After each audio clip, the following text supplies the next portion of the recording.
네, 안녕하십니까? 네, 맞습니다.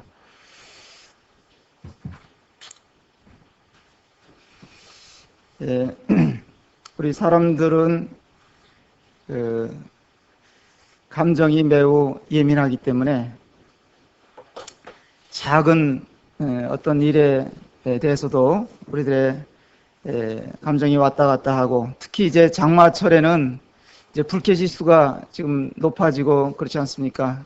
그래서 예, 내 마음이 이런저런 일로 또 흔들릴 수도 있고 그렇습니다. 그러나 이제 우리가 이 기준점을 이렇게 생각할 때 분명한 기준점을 가지고 살면 아무리 세상이 요란하고 또 복잡하고 또 혼란스러운 일들이 많이 있다 할지라도 우리가 흔들리지 않게 되는 것이죠. 먼저 그 에베소서 4장 말씀을 잠깐 보겠습니다.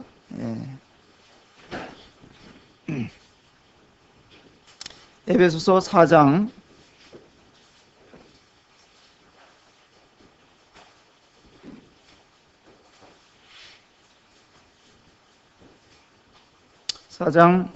3절 말씀부터 6절까지 읽어드리겠습니다. 평안에 매는 줄로 성령의 하나 되게 하신 것을 힘써 지키라. 몸이 하나이요 성령이 하나이니 이와 같이 너희가 부르심의 한 소망 안에서 부르심을 입었느니라. 주도 하나이요 믿음도 하나이요 세례도 하나이요 하나님도 하나이시니 곧 만유의 아버지시라. 만유 위에 계시고 만유를 통일하시고 만유 가운데 계시도다. 이 하나됨의 진리를 이렇게 생각해 보게 될 때 우리가 하나님은 하나이시다, 한 분이시다 하는 것을 이해하는데 많은 어려움을 겪기도 하죠. 어떻게 아버지 하나님과 또 아들 하나님 또 성령님 이렇게 계신데 어떻게 하나라고 표현할 수 있겠느냐. 그런데 이 하나의 원리를 우리가 잘 이해하면 참 삶을 살아가는데 많은 도움을 받을 수가 있습니다. 또 여기 6, 7가지의 하나됨에 대해서 말씀하고 있는데 4절에 보니까 몸이 하나요 그랬습니다. 몸이 하나다. 그러니까 이 교회가 한 몸인 것을 이렇게 말씀하고 있는 대목이죠. 각각 다릅니다. 우리는 여러 모양으로 다른 자들이죠. 그럼에도 불구하고 우리가 한 몸에 속해 있다. 그렇기 때문에 우리가 하나가 된다. 하나이다. 하는 이 진리를 잘 이해하면 도움이 되는 것입니다. 그 사람들이 각각 다른데 어떻게 하나가 될 수 있느냐, 하나라고 말할 수 있느냐. 언어도 다르고 또 모양도 다르고 피부 색깔도 다르고 키의 크기도 다르고 또 많은 온 세상에 있는 그리스도인들이 각각이 어떤 경제적인 상황도 다르고 지식의 상황도 다르고 모든 것이 다른데 하나라고 말씀하고 있습니다. 우리 몸에는 여러 지체가 있죠. 여러 지체가 한 몸인 것입니다. 둘이 아닌 거예요. 감사한 일이죠. 그래서 한 몸인 것을 생각하게 될 때 우리는 서로 이해할 수 있고 사랑할 수 있고 용서할 수 있는 것입니다. 제가 망치질을 하다가 이 손가락을 찧었어요. 오른손이 때렸단 말이에요. 그 왼손이 대들질 않아요. 한 몸의 원리잖아요. 그죠? 아파서 아파하는 대로 같이 아파하는 거예요. 그런데 너 왜 나 때렸느냐? 나는 못을 잡아준 죄밖에 없는데 왜 망치로 나를 때리느냐? 항의하는 법이 없는 것입니다. 그래서 하나다. 우리는 한 몸이다. 이 원리를 또 이 기준점을 가지고 우리가 살면 이 세상을 잘 극복하며 살 수 있다고 믿습니다. 오늘은 갈라디아서 지난 시간에 이어서 그 에베소서 앞에 있는 갈라디아서를 이어서 교제하도록 하겠습니다. 갈라디아서 2장입니다. 갈라디아서 2장 1절서부터 10절까지 저와 함께 교독하도록 하겠습니다. 14년 후에 내가 바나바와 함께 디도를 데리고 다시 예루살렘에 올라갔노니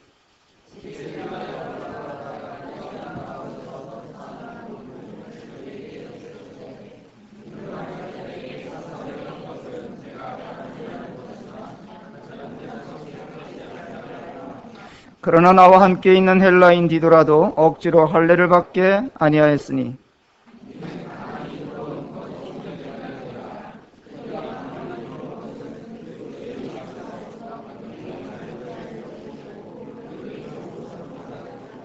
우리가 일시라도 복종치 아니하였으니 이는 복음의 진리로 너희 가운데 항상 있게 하려 함이라.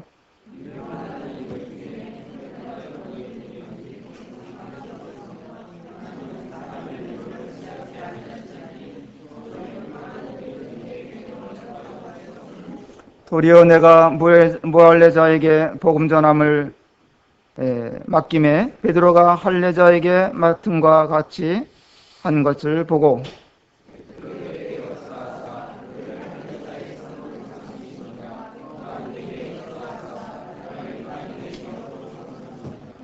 또 내게 주신 은혜를 알므로 기둥같이 여기는 야고보와 게바와 요한도 나와 바나바에게 교제의 약수를 하였으니 이는 우리는 이방인에게로 저희는 할례자에게로 가게 하려 함이라.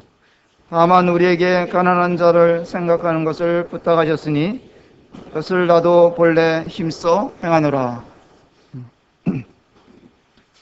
지난번에는 갈라디아서 1장에서 바울이 시급한 문제를 다루기 위해서 인사도 생략한 채 서신을 써내려 갔다고 이렇게 말씀을 드렸습니다. 갈라디아 지역에 있는 여러 교회들에게 그가 이 서신을 보낸 핵심적인 것 중에 하나가 다른 복음은 없다. 이것을 강조하면서 혹 천사라 할지라도 다른 복음을 전하면 뭘 받는다 그랬습니까? 저주를 받을지어다. 이 갈라디아 지역에 사도 바울이 가서 복음을 전한 후에 유대에 있는 율법주의자들이 내려와 가지고 사도 바울을 이제 폄하하는 이런 일들이 있었기 때문에 다시 말씀드려서 사도 바울은 정식 사도가 아니다. 그가 전한 복음도 완전한 복음이 아니다.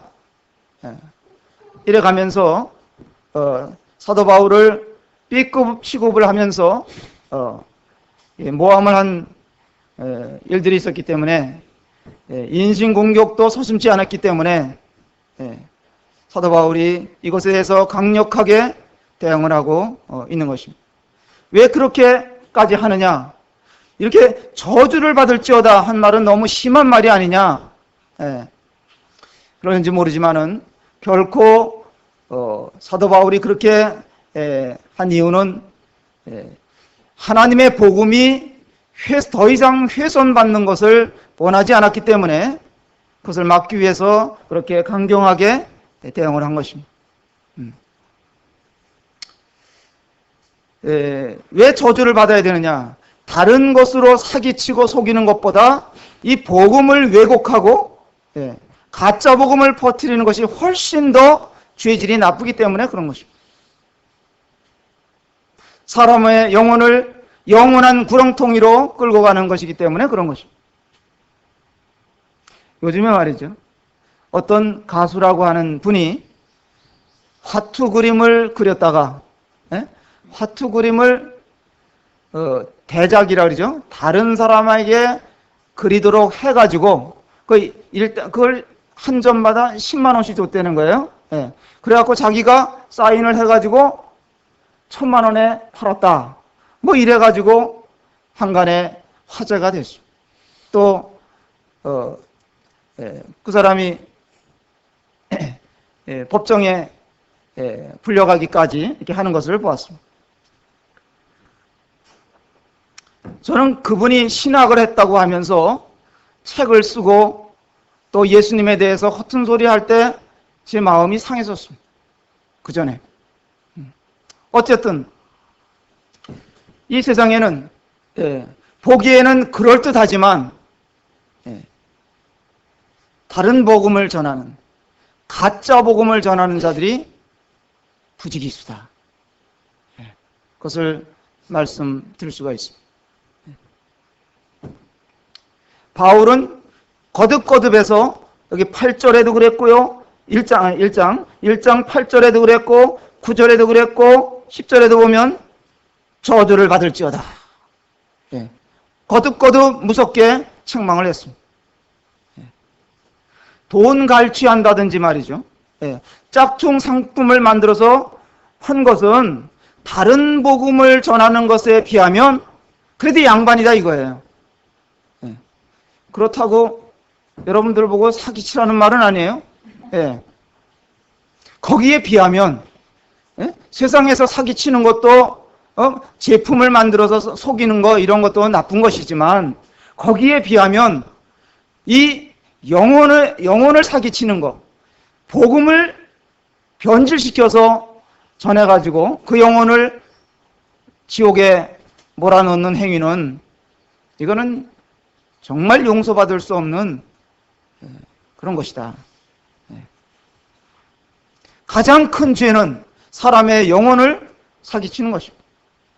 종교에 끌어들여서 사람들을 무더기로 지옥에 가게 하는 일들을 우리는 그런 가운데, 세상 가운데 우리가 살고 있는 것입니다. 제가 생각할 때도 사단은 이 수많은 종교들을 계속해서 만들어내가지고 말이죠. 그래서 영혼들을 속이고 있어요. 이 사단의 이와 같은 작전이 거의 성공하는 듯 이렇게 보이는 것입니다.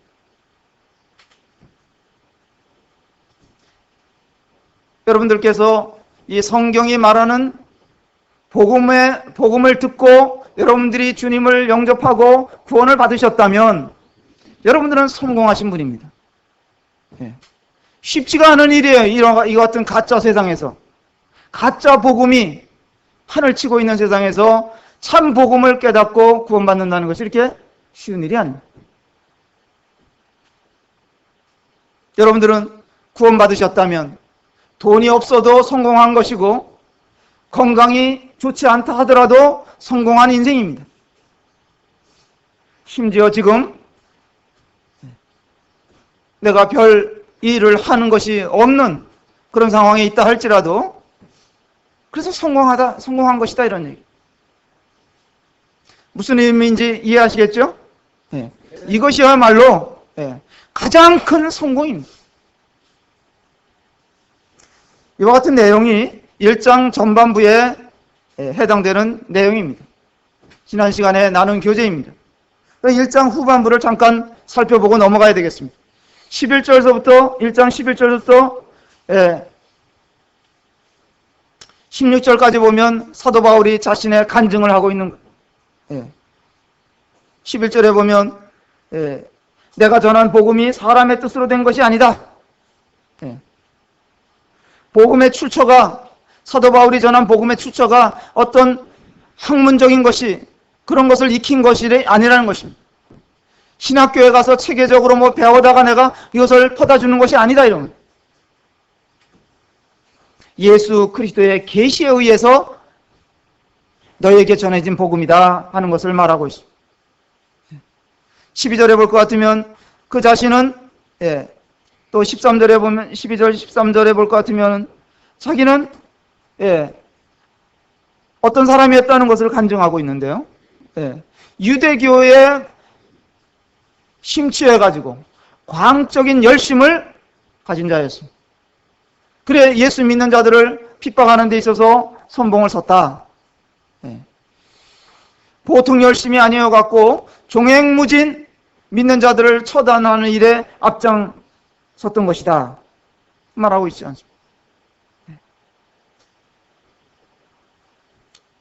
15절 16절에 볼 것 같으면 그러나 15절에 보면 내 어머니의 태로부터 나를 택정하시고 은혜로 나를 부르시니가 그 아들을 이방에 전하기 위하여 그를 내 속에 나타내시기를 기뻐하실 때에 이렇게 나오고 있습니다. 사도 바울이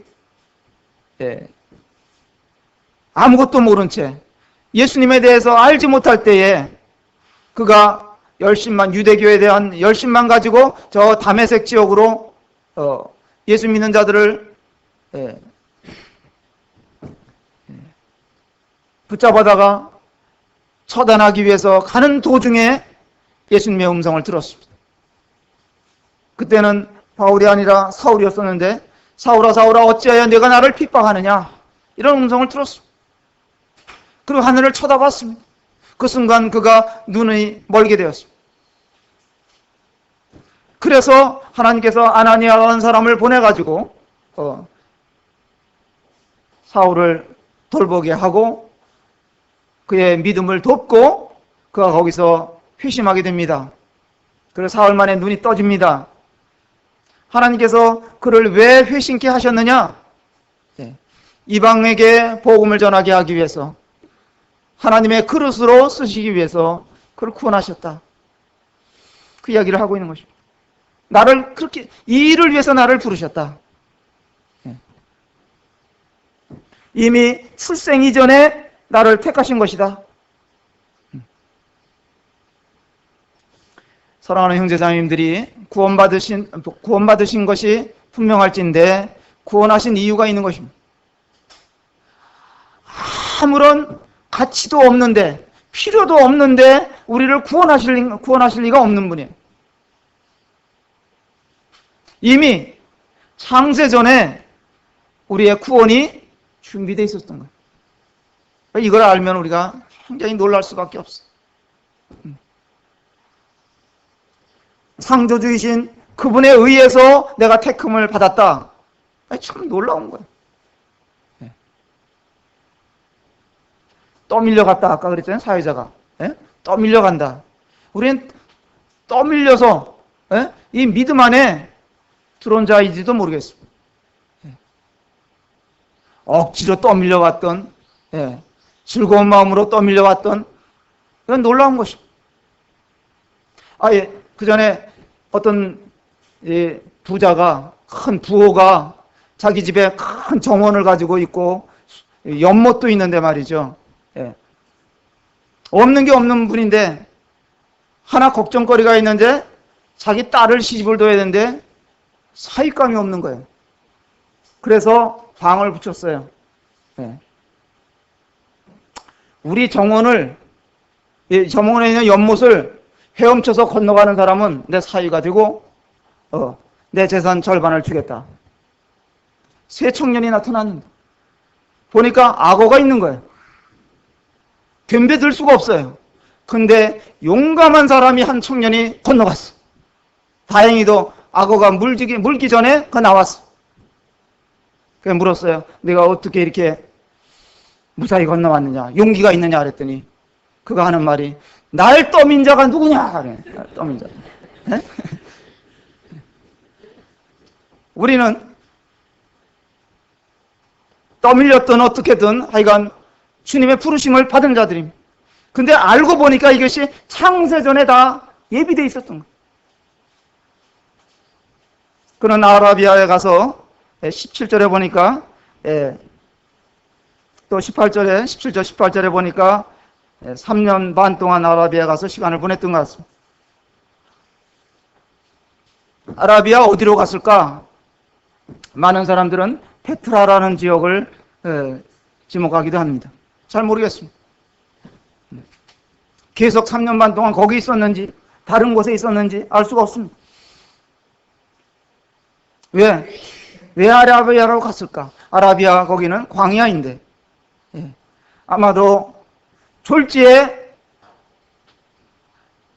주님에 의해서 자기가 핍박하던 예수님에 의해서 떠밀려진 인생이기 때문에 뭔가 좀 생각할 필요가 있었던 것 같습니다.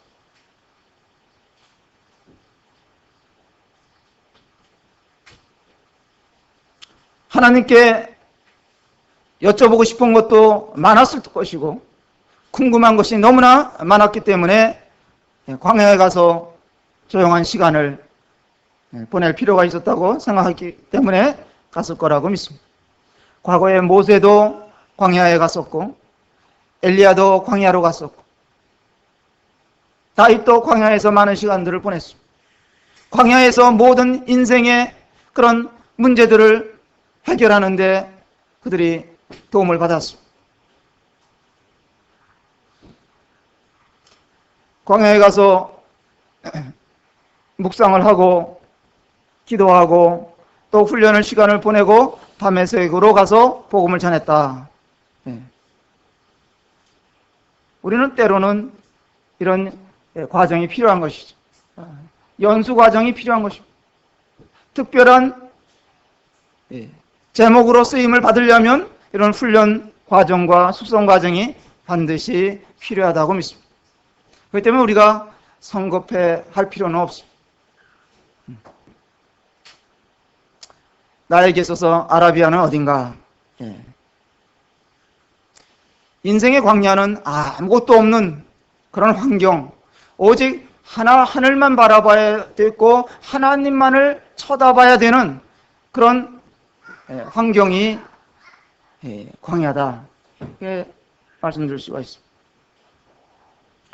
우리는 모든 것이 풍족하고 잘되고 부족함을 모르는 그런 가운데 살고 있을 때가 가장 위험하다. 그렇게 말하게 되는 것입니다. 그러면서 이제 우리가 2장에 넘어와서 살펴보건대 2장에서는 그래서 제목을 복음은 하나다. 내가 다시 말씀드려서 왜 그렇게 말하냐면 내가 전한 복음이나 지금 이제 사도 바울이 전한 복음에 대해서 거짓 선생들이 와갖고 시비를 걸었잖아요. 사도 바울 그가 전하고 간 복음과 정식 사도들이 전한 복음은 다르다. 그렇게 말했을 것입니다. 그래서 사도 바울이 변호하는 거예요. 내가 전한 복음이나 사도들이 전한 복음이나 동일한 것이다. 이 복음은 동서양 어디에 가서 전해도 동일한 것이어야 됩니다.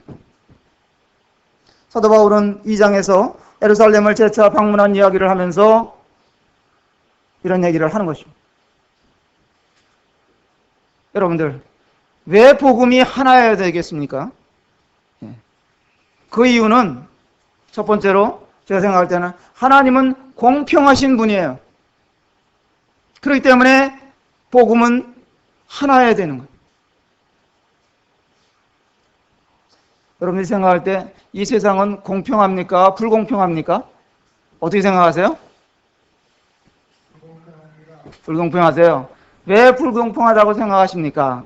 하고 묻는다면 아마 그렇게 대답하실는지 모르겠어요. 세상에 엉터리로 사는 사람들이 저 잘 되는 것을 많이 보지 않습니까? 그런 사람들이 더 돈도 잘 벌고 또 건강하고 오래 사는 것 같아요. 직장에서도 눈치껏 일하면서 아부도 잘 떨고 그런 사람이 승진도 잘하고 월급도 더 받고 그러더라 이런 얘기예요. 나는 그저 평생 동안 성실히 일하고 또 신앙생활도 열심히 하고 기회가 주는 때마다 복음도 전하고 나 수입의 일정한 금액을 이렇게 문영원들을 인도하는데, 복음을 전하는데 쓰기도 하고 그러는데, 나보다 그렇게 살지 않는 세상 사람들이 더 잘 된다, 이런 얘기예요. 그런 걸 본다 이거예요. 그래서 시편 73편에 보면 아삽이 그런 시를 지은 거예요. 네? 하마터면 내가 그런 사람들을 보면서 넘어질 뻔했다. 왜 나는 주님을 이토록 열심히 잘 섬기는데도 불구하고 좋은 건강도 안 주시는 거예요. 물질도 왜 넉넉히 안 주시는 거예요. 세상에는 태생적 한계를 띠고 태어난 사람들이 너무 많잖아요. 아무리 잘 살아보려고 애를 써도 그 나라에서 태어난 이상 잘 살 수가 없어요. 아무리 잘 배우고 공부하고 싶어도 그가 태어난 그 마을에서는, 그 나라에서는 더 이상 학문의 길이 열리질 않아. 누구는 나올 때부터 뭐 요새 흔한 말로 금수저를 물고 나오고, 누구는 흙수저를 물고 나왔다. 그런 얘기가 그래서 나오는 거죠.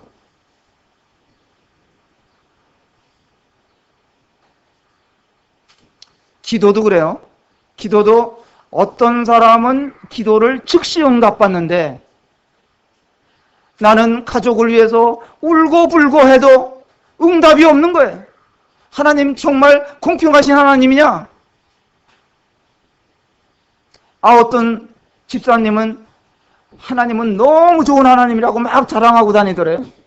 내가 기도하면 즉각 응답해 주시고, 큰 집 달라 그랬더니 큰 집 주시고, 자식 시집장가 잘 가게 해달라니까 다 잘 가고, 그러면서 하나님 너무 좋은 하나님 나만 사랑하시는 것 같다 하면서 자랑하고 다니는 집사님이 있더라, 이러니.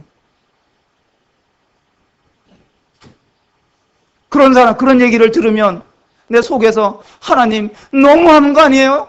네. 그러나요? 그런 생각해 볼 필요가 있어. 관점이 다르기 때문에 그렇습니다. 세상 관점에서 보면 우리 같은 이런 신실한 그리스도인들은 실패한 것 같이 보이고 불공평한 하나님으로 보이겠지만, 하나님의 관점에서 보면 우리에게 나타나는 모든 이런 환경들이나 혼란들이나 실패들을 허용하시는 것은 우리를 하나님이 테스트하기 위해서 그럴 수도 있어. 네가 나를 그럼에도 불구하고 의지하느냐? 나를 따를 것이냐? 그런 걸 보시기 위해서 그런 것을 허락하실 수도 있습니다. 만약에 그렇다면 하나님은 우리가 생각하는, 사람들이 일반적으로 생각하는 그런 하나님이라면 그런 복음은 진리일 수가 없습니다.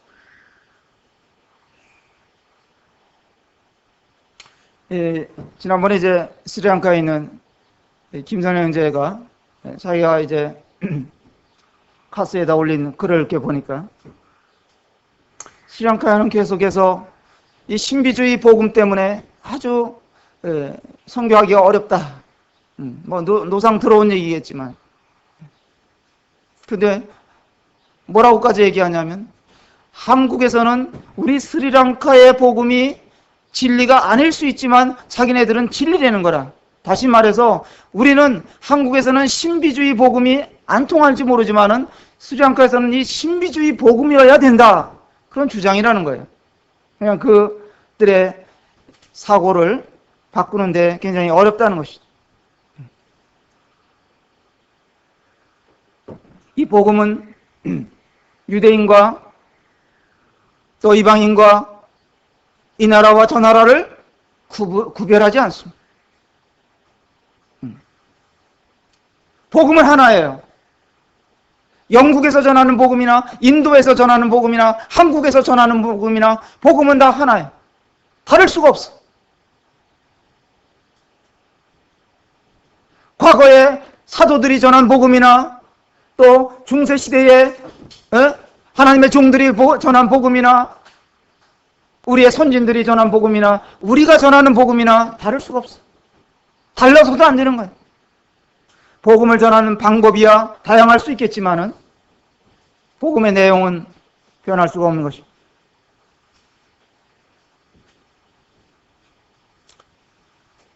바울이 예루살렘에 올라가 역사적인 만남을 가졌다고 여기에 언급하고 있습니다. 당시 그 율법의 행위를 강요해온 거짓 교사들의 주장은 사도 바울이 전한 복음과 사도들이 전한 복음이 다르다는 그런 주장을 했기 때문에 이 장에서 바울은 자신이 전한 복음과 다르지 않다. 동일한 복음임을 증명하고 있는 겁니다.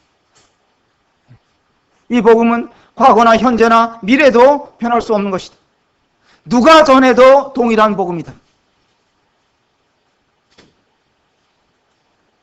2장 1절을 다시 한번 보겠습니다.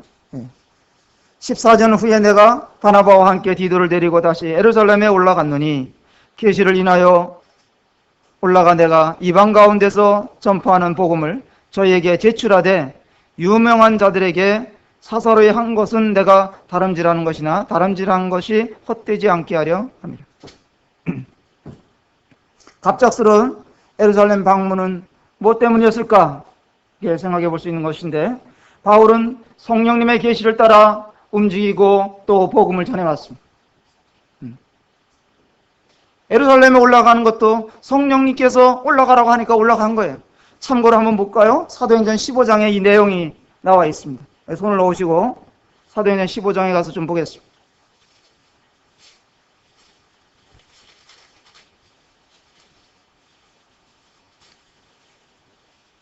15장 1절에 어떤 사람들이 유대로부터 내려와서 형제들을 가르치되 너희가 모세의 법대로 할례를 받지 아니하면 능히 구원을 얻지 못하리라 하니 바울과 바나바와 저희 사이에 적지 아니한 다툼과 변론이 일어난지라. 이런 문제가 있었던 것입니다.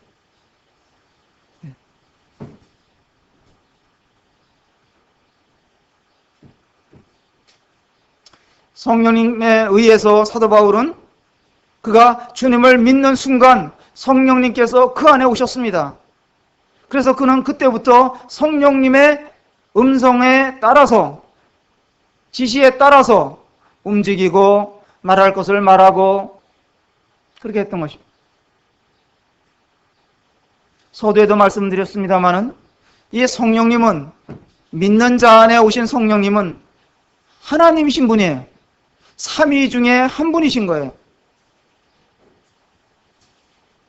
아들 예수님이 세상에 오셔서 십자가 위에서 우리들의 죄를 대속하는 사역을 마치신 다음에 가셨습니다.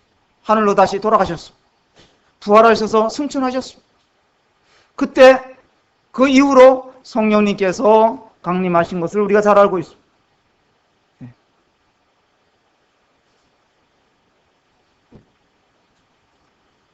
성령님께서 오셔서 어떤 일을 하셨느냐? 주님이 가시면서 하신 말씀이 요한복음 14장에서 16장까지 이렇게 내용에 보면 내가 가는 것이, 내가 떠나가는 것이 너에게 더 유익이다. 그런 말씀하셨죠? 왜냐하면 주님은 사람의 모양을 입고 세상에 오셨기 때문에 그 갈릴리와 유대 지역을 벗어나실 수가 없으셨어요. 그때는.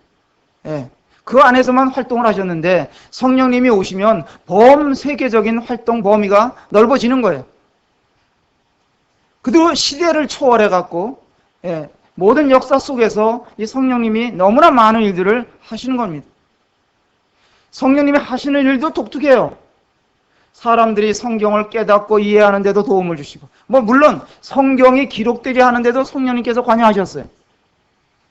그리고 오늘에 사는 우리들에게도 이 성령님은 말씀을 깨닫게 하시고 또 우리의 생각을 주장하시고 마음을 인도하시고 여러 가지 일들을 하시는 겁니다. 그러면서 요한복음 16장 8절에 보면 그분이 죄에 대하여, 의에 대하여, 심판에 대하여 세상을 책망하실 것이다.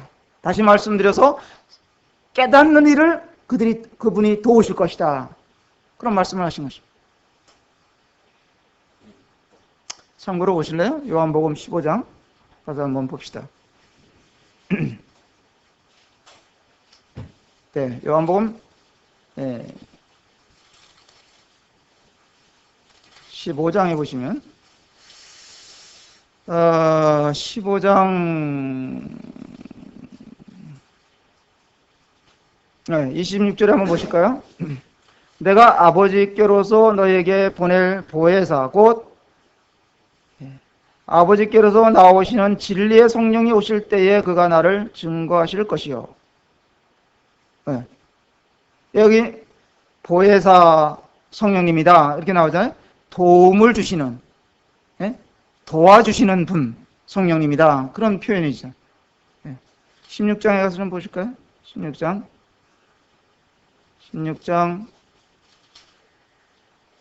7절에 보면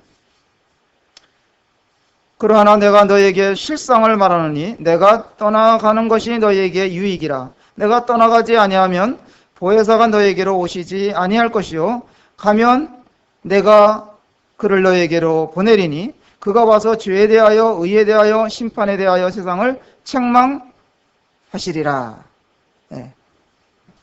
죄에 대하여 하면 저희가 나를 믿지 아니하며. 여러분 믿는 분들이세요? 아직까지 예수 그리스도에 대해서 믿기를 거절하시는 분은 죄가 여전히 있는 거예요. 예수님이 십자가에 달리실 때에 온 세상의 모든 죄를 짊어지고 가셨어요. 과거에 살았던 사람들의 죄나 미래에 태어날 사람들의 죄까지도 다 걸머지고 가셨어요. 그러면 세상에 죄가 남아있어요? 없어요? 다 지고 가셨어요? 없어진 거잖아요. 그런데 유일하게 남아있는 죄가 있다면 그분의 말씀을, 그분을 거절하는 거예요. 그분을 받아들이기를 망설이는 거예요. 그게 죄예요. 이해하실 수 있게 되기를 바라는 것입니다. 어쨌거나 성령님의 도우심이 없이는 누구도 그분을 믿을 수도 없는 거고 깨달을 수도 없는 거고 성경을 이해하기가 어려운 것입니다. 그래서 그분이 책망하신다. 깨닫게 하신다. 그 얘기예요. 또 구원받도록 도우시는 분일 뿐만 아니라 구원받은 사람들의 삶도 그분께서 도우시는 분이다. 그래서 주님은 각각에게 맞춤 서비스를 하시는 분이에요. 맞춤 서비스. 너무 고마운 분이에요. 그분은 너무나도 감사하게 그냥 강제는 또 안 하셔. 우리가 여러분들 차를 끌고 다니다 보면 내비게이션이 있잖아요. 그죠? 내비게이션이 가르쳐주는 대로 가다가 내가 다른 길로 가. 그럼 내비게이션이 뭐라 그래요? 그 길 아니라고 띵동띵동 그러잖아요. 그래도 고집스럽게 가면 거기서부터 또 인도해. 고맙게도. 꼭 성령님 같으셔.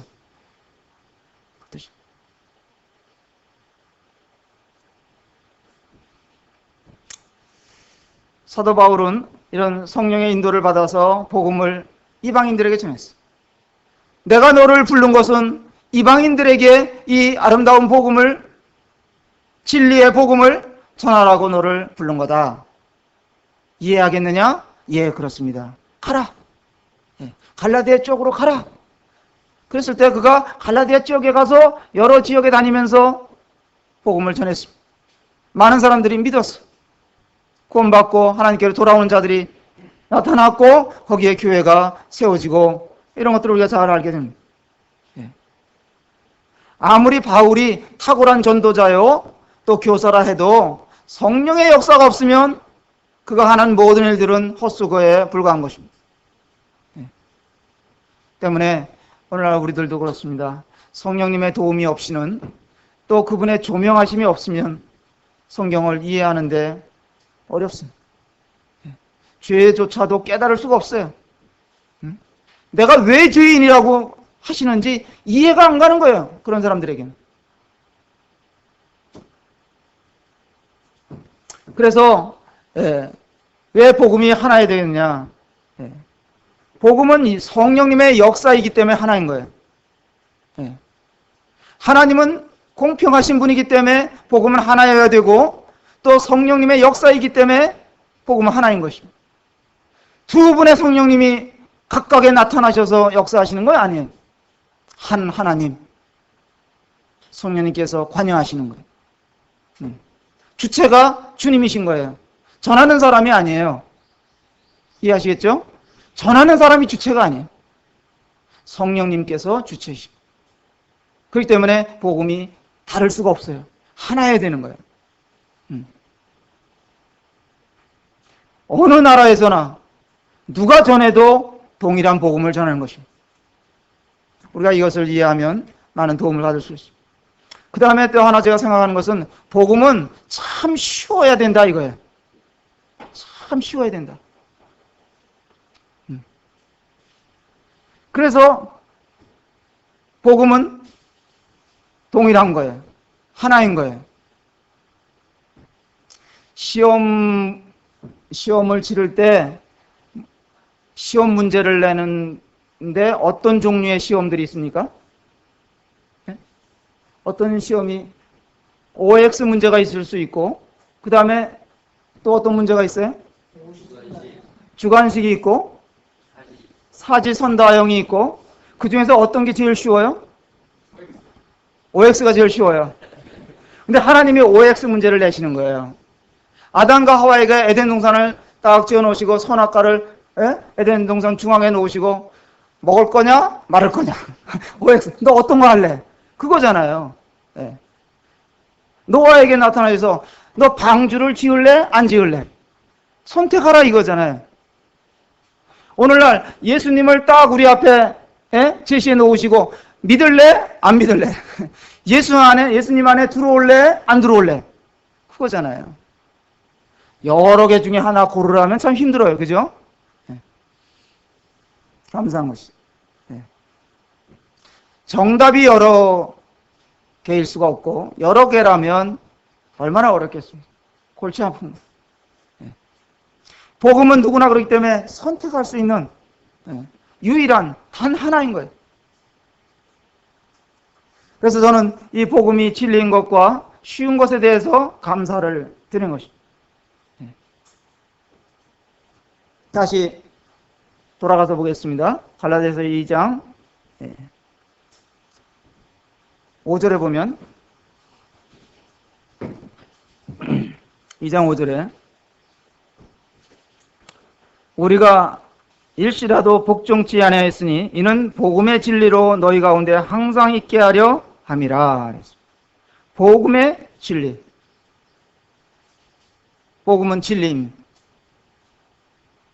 하나님의 복음이요, 그 아들의 복음이요, 예수 그리스도의 복음입니다. 이것은 세월이 가도 시대가 바뀌어도 전하는 사람이 달라도 이 복음은 변할 수가 없는 것입니다. 그런데 사람들이 자꾸 혼잡게 만드는 거예요. 그렇게 하기를 좋아하는 거예요. 저기 김형제가 복음 전하는 것은 저런 방법으로 전하니까, 저런 복음을 전하니까 나는 좀 다르게 전해봐야 되겠다. 그래갖고 내용까지도 바꾸려고 들면 잘못하는 거다 그러니. 보세요. 세상에는 그런 사람들이 너무 많아요. 사람들에게 인기를 얻고, 이 복음 전하는데도 인기를 얻고, 모양을 내려고 하는 사람들이 너무 많아요. 6장에 가서 볼까요? 갈라디아서 6장 12절에 보면 무릇 육체의 모양을 내려 하는 자들이 억지로 너희로 할례받게 함은 저희가 그리스도의 십자가를 인하여 핍박을 면하려 함뿐이라. 무릇 육체의 모양을 내려 하는 자는 겉모양만 그럴듯하게 만들려고 하는 자들이 억지로 할례를 받게 한다. 이 율법주의 선생들이 와가지고 너희들 바울한테 복음 들었느냐? 그 복음도 좋은 거지만 그것은 좀 2% 부족해. 할례도 받아야 된다. 그렇게 가르친 거예요. 예? 사도 바울이 전한 복음이 깡그리 잘못됐다 그렇게 하면은 사람들이 아니라 그러죠. 근데 그것도 맞아. 근데 그거 갖고는 약간 부족해. 할례 받아야 돼. 절기도 지켜야 돼. 뭐 이런 몇 가지를 가미시키려고 하는 거예요.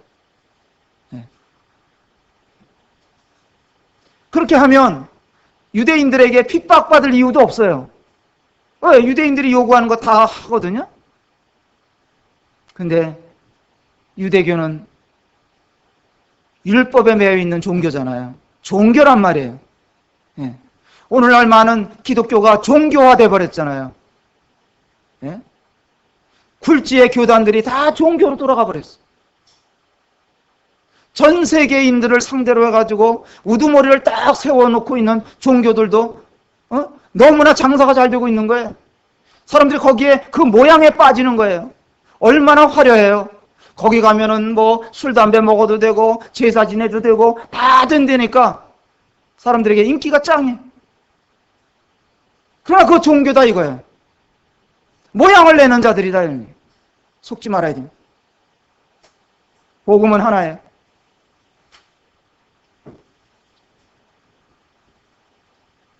더 화려하게 유식하게 이것저것을 섞어서 잘 보이게 만드는 거예요. 단순한 십자가의 복음 예수 그리스도를 믿는 것으로는 그건 부족한 거다. 그들이 주장하는 거예요. 속지 마시게 되기 바랍니다. 하나님은 사람을 차별하지 않으시는 분이에요. 네? 모든 영혼을 사랑하시고 누구든지 복음을 듣고 구원받기를 원하시는 분이에요. 그 복음은 쉬워야 돼. 누구든지 믿으려면 쉬워야 돼.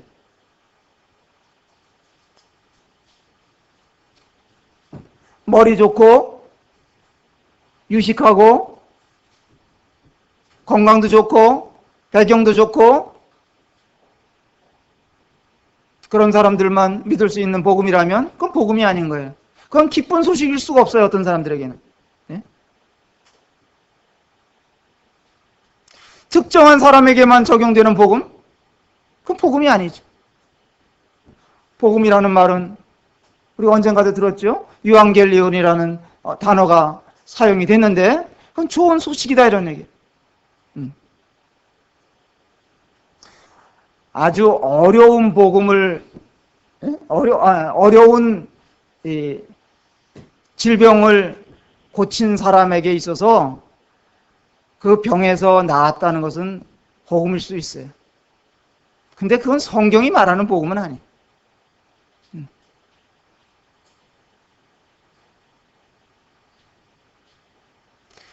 아니 어려운 저 질병에서 사람이 못 고치는 사람이 병원에서도 못 고치는 병을 누가 침 한 방 나서 고쳤어. 그렇다면 그 사람은 그게 복음이라고 믿을 거 아닙니까?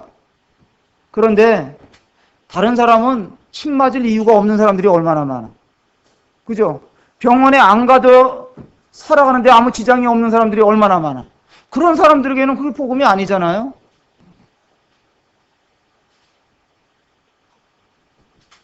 좋은 직장 얻은 것이 그에게 복음이라면 이 어려운 시대에 나 정말 좋은 직장 얻었다.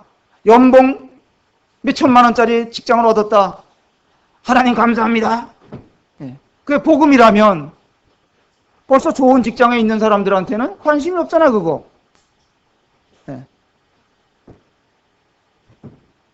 그래서 정리해서 말씀드리겠습니다.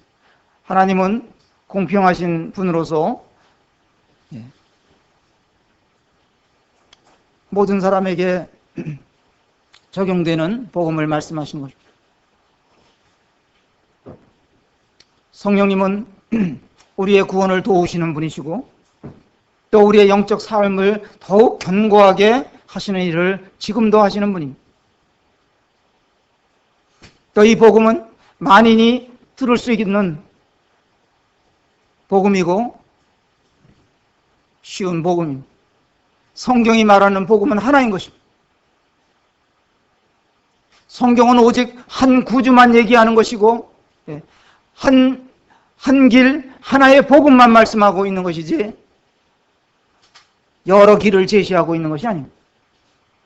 그래서 사도 바울은 이 복음을 깨닫고 나서 너무나 좋아서 전하지 않고서는 배길 수가 없었습니다. 그는 정말 당시대의 탁월한 지식인이요, 그의 열심을 당할 자가 없었을 정도로 그의 활동적인 사람이었습니다만, 그가 복음을 이해하고 나서는 이 모든 것들을 다 버렸습니다. 쓰레기통에 갖다 넣었습니다. 우리도 이 복음을 알고 나서는 그렇게 되기를 소원하는 것입니다. 이것보다 더 앞에 놓을 만한 것이 없습니다. 내가 복음을 깨달았다는 사실, 주님을 만났다는 사실, 하늘나라를 약속받았다는 사실 외에 그것이 더 앞에 놓을 수 있는 것이 아무것도 없습니다. 죽어가는 사람에게 특효약을 알고 있는데 전하지 않고서 배길 수가 없잖아요. 이 복음이 영혼을 살리는 데 있어서 특효약이에요. 주님이 기뻐하시면 우리가 계속해서 어떠한, 심지어는 무시를 당하고 굴욕을 당하고 업신여김을 당하는 한이 있더라도 이 복음 전하는 일에 우리가 하나가 되어서 한 주님을 전합시다. 한 복음을 전합시다.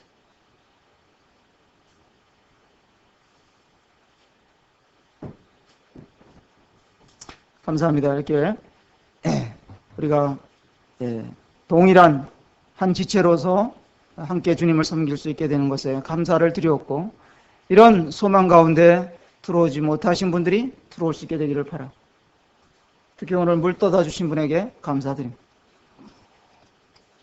수요일 날도 떠다 주시면 참 고맙겠습니다. 기도하고 마치겠습니다. 아버지 하나님, 주님의 은혜에 감사를 드립니다. 우리같이 하나님을 까맣게 알지도 못하고 살던 자들에게 이 복음의 빛을 비춰주셔서 감사를 드렸고, 또 이 복음을 우리에게 날라다 준 많은 하나님의 종들을 인해서도 감사를 드립니다. 또 무엇보다도 성령님께서 이 하나님의 말씀을 우리들에게 열어주시고 또 보여주시고 또 주님을 우리의 개인의 구주로 영접해 드릴 수 있도록 도움을 주신 은혜에 대해서 감사를 드리옵나이다. 이제도 저희들이 이와 같이 참으로 누구든지 구원받을 수 있고 믿을 수 있는 이 복음을, 이 쉬운 복음을 허락해 주신 것 감사를 드렸고, 이 복음을 주님 오신 그날까지 지속적으로 전하는 사명을 저희들에게 맡겨주셔서 감사를 드립니다.